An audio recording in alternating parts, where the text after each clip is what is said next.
Bonjour à toutes et tous. Merci de votre présence. On va accueillir immédiatement nos collègues de Dijon sur la scène.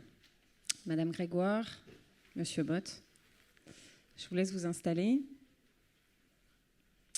On a fait le choix de vous proposer d'intervenir avant la table ronde qui concernera les pratiques d'isolement et de contention pour parler de votre façon d'être en chemin, puisqu'il s'agit effectivement d'un engagement sur un temps long, un engagement collectif, en chemin vers la réduction des pratiques coercitives, qu'il s'agisse de pratiques de soins sans consentement et de pratiques non thérapeutiques d'isolement-contention.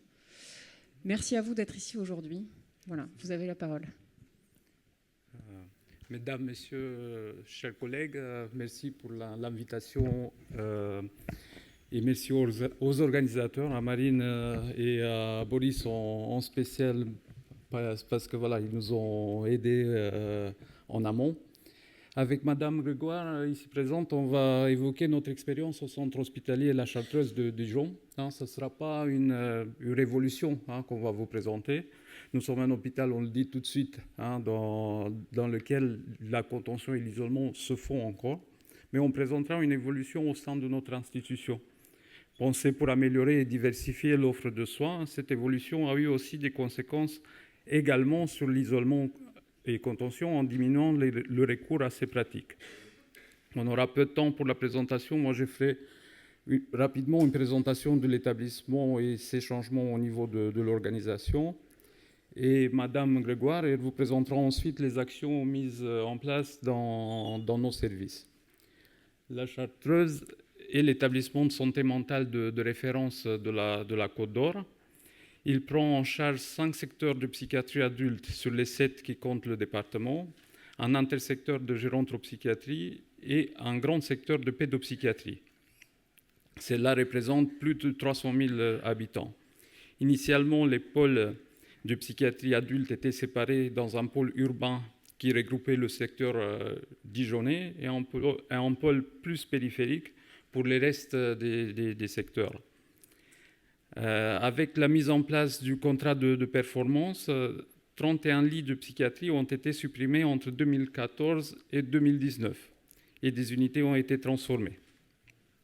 La certification de 2019 a renforcé cette dynamique avec une réorganisation des pôles, se déclinant maintenant sur un pôle ambulatoire, un pôle intra-hospitalier, un pôle de réhabilitation psychosociale, un pôle enfants-adolescents et un pôle transversal qui regroupe une unité d'électroconvulsivothérapie, une unité de sommeil, une unité d'addictologie et le DIM. Pour le pôle extra-hospitalier, lui, il regroupe les CMP et les hôpitaux de jour. Et il y a eu transformation de l'ancienne unité d'accueil en une plateforme d'orientation psychiatrique avec des lits d'hospitalisation courtes et une équipe mobile de soins intensifs à domicile. La POP, cette unité, permet une centralisation de toutes les admissions et une optimisation des orientations. On accueille les usagers en consultation spontanée ou en adressage par les urgences, en consultation où ça peut être des soins sous contrainte. On a des chiffres sur l'année 2024, il y a eu 3500 de consultations sur une année. Sur ces consultations, il y a eu seulement 54% qui ont eu besoin d'une orientation en hospitalisation. Les autres 46%, c'était retour à domicile avec des soins sur les CMP où des fois les situations plus aiguës ont nécessité un renforcement du suivi avec l'équipe mobile de soins à domicile. À la POP, il y a aussi des mesures de soins sous contrainte qui sont levées. En 2024, sur les 577 mesures, presque 100 ont été levées à la POP, soit presque 16% de soins sous contrainte en moins. Il y a eu aussi la création du pôle de réhabilitation psychosociale avec la création du centre d'intervention précoce pour les psychoses en 2017 et la création du centre référent de réhabilitation psychosociale Bourgogne de niveau 2, ce qui est introduit dans nos services les case managers, les groupes d'éducation thérapeutique. Après, pour ce qui concerne le pôle intra, dans un souhait d'ouverture et de décloisonnement, il a été mis fin à la sectorisation des unités en intra, ce qui a favorisé et fluidifié le parcours patient. Le pôle intra comprenait initialement 4 unités fermées et 4 unités ouvertes à la mise en place du projet médical en 2020. Une unité fermée est devenue unité ouverte. Ça a évolué aussi en 2022 avec la fermeture de 2 chambres d'isolement. Donc on a actuellement, il n'y a plus que 8 chambres d'isolement sur l'hôpital à la place de 10 auparavant. Cette unité devait prendre aussi en charge, et elle a pris pendant un certain temps, des soins sous contrainte en unité ouverte. Elle l'avait fait pendant quelques mois jusqu'au départ du médecin porteur du projet, qui a laissé une carence médicale sur l'unité. Donc, si parmi d'entre vous, il y en a qui seraient preneurs d'un poste à Dijon, on accueille bras ouverts. Donc après, avec une unité fermée en moins, on a quand même parfois des situations, une concentration plus importante des patients difficiles sur des unités fermées, notamment quand on est au maximum du capacitaire. D'où une réflexion institutionnelle avec la mise en place des réunions de coordination mensuelles entre les services fermés où participent médecins, cadres, infirmiers du service, qui permettent de gérer autrement et de prévenir des situations à risque, et pour les patients et pour les soignants, avec un recours des fois avec des changements d'unité pour certains patients. Avec le nouveau projet médical, on a aussi revu notre manière de travailler en général. On était parti avec un projet médical en 2020 et là, on prépare un projet médico-soignant basé, on va dire, sur la construction de nos équipes sur le binôme médecin-cadre. Donc là, je vais passer la parole à ma binôme. Merci pour l'attention. Pour faire suite à cette introduction, concrètement, nous avons bénéficié des observations du CCOMS et établi à la suite, en concertation avec notre direction dès 2022, une feuille de route, un engagement mutuel entre les différents partenaires autour de la prise en soin de nos patients et établi 3 axes à la suite de ces observations, 3 axes qui perdurent dans le temps. Le chantier est ouvert et puis les aboutissements se font petit à petit, étape par étape, notamment le premier des axes étant la réflexion de nos services pour travailler sur les ambiances de soins. Nous sommes aussi contraints par les budgets, les schémas directeurs immobiliers et nous négocions sans cesse avec nos directions. Aujourd'hui, un premier service va être livré début 2026 et correspondra complètement aux ambiances de soins que nous souhaitons. Dans le deuxième axe, nous avons identifié le développement de l'offre de soins, notamment avec les espaces d'apaisement.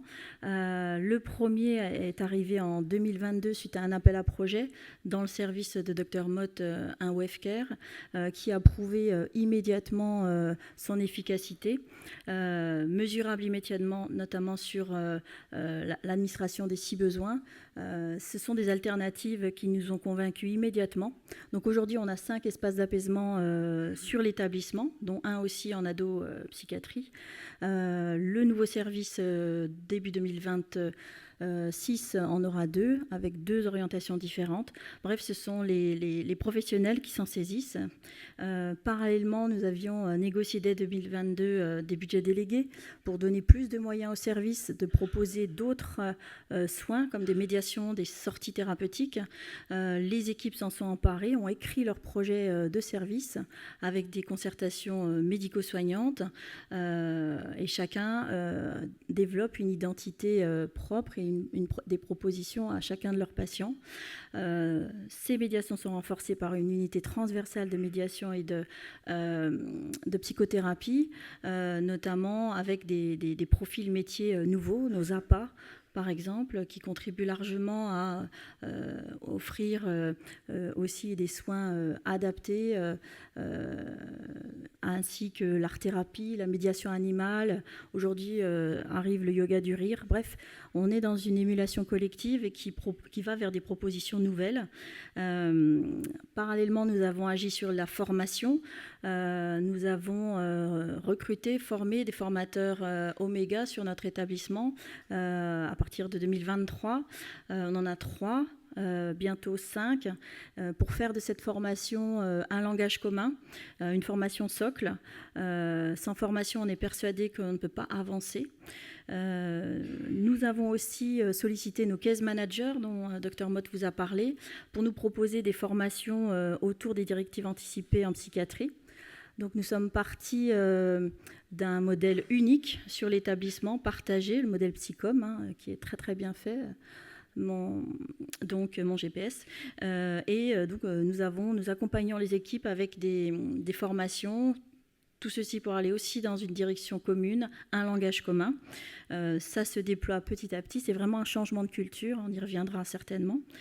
Dernier axe, c'est l'accès à l'information, la culture, donc énormément d'initiatives, de travail en collaboration avec le service communication, droits des patients, la maison des usagers, nos partenaires associatifs qui sont venus dans les services, rencontrer les patients, créer beaucoup plus de liens, des échanges soignants-soignés aussi avec les psychologues pour revenir sur le vécu de l'hospitalisation. C'est des choses qui se développent. Le comité culturel, voilà. Et puis aussi d'autres initiatives qui vont arriver, le développement du dispositif. Bref, on en est convaincus. Maintenant, il faut former les professionnels et puis surtout proposer le dispositif. Tout ceci a contribué quand même à faire évoluer les chiffres. Ici, on vous propose quelques chiffres. Le premier sur nos 3 unités qui accueillent des soins sans consentement. Sur les 5 dernières années, sur les 8 premiers mois de l'année afin de comparer, on part jusqu'à 2021 avec des mesures en durée qui étaient assez importantes. Donc on voit quand même une rupture dans le processus et une diminution constante en durée de nos mesures de contention dans le premier schéma. Dans le deuxième schéma, un focus sur le service Altaïr, où travaille Dr Mott. On a diminué aussi les durées moyennes de séjour. On est sur 3 semaines de façon générale sur l'ensemble de nos 7 services qui accueillent des soins libres et des soins sans consentement. Et on voit aussi l'effet sur, en durée, les mesures d'isolement et de contention. Aujourd'hui, on est en moyenne à moins de 24 heures, enfin moins de 12 heures. À chaque fois, c'est réévalué, rediscuté de façon collégiale. Derniers éléments qu'on souhaitait vous apporter. On est en conclusion en phase avec cette étude PledCare dont on a pris connaissance parallèlement à travers des journées d'études. Notre idée, c'est d'enrichir vraiment l'offre de soins, développer les alternatives parce que les soignants ont besoin d'avoir d'autres moyens pour répondre à leur situation de soins.